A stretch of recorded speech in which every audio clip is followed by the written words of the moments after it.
एक मासी गईले दूसर मासी अवरु तीसर मासी हो ए बहिनी चौथाई मास जब लागिला गर्भ जनाईला हो ए बहिनी चौथाई मास जब लागिला गर्भ जनाईला हो पांचवा महीना जब लागिला छठानिया राईला हो बहिनी सतवा महीना जब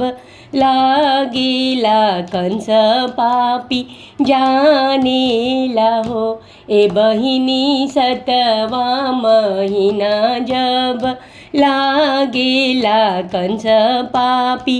जानेला हो हाथवा में डलले हाथ कड़ियात गोड़वाज जीर भरे हो ए बहिनी हनी देले बजर किवाड़ पहरुआ सब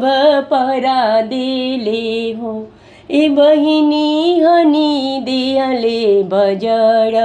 किवाड़ पहरुआ सब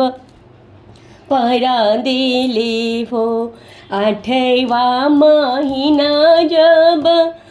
बीतेला नवानिया रायला हो ए बहिनी नौवे महीना जब बीतेला कान्हाजी जन्म लिहले हो ए बहिनी नौवे महीना जब बीतेला कान्हा मोर जन्म लिहले हो हाथवा के खुले हाथ कड़ियात गोड़ की जीर खुले हो ए बहिनी खुली गईले बजर किवाड़ पहरुआ सब सुती गईले हो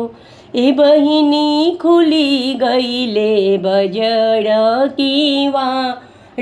पहरुआ सब सुती गईले हो भादो के रतिया भयावन कैसे के पार उतर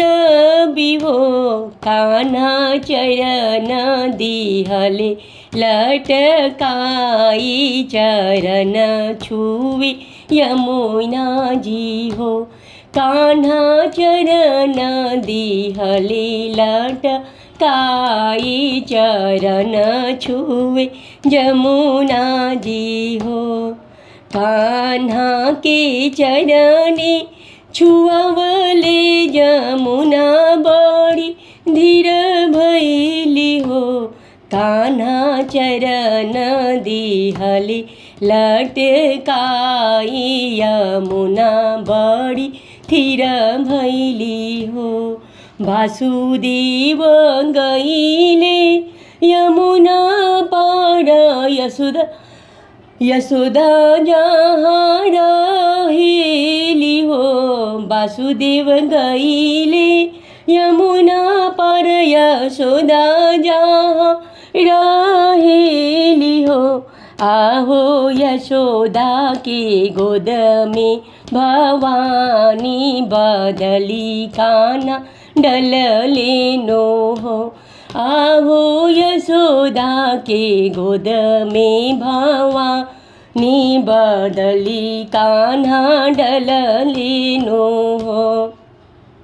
अतना बचन देवकी सुनेली सुनहुना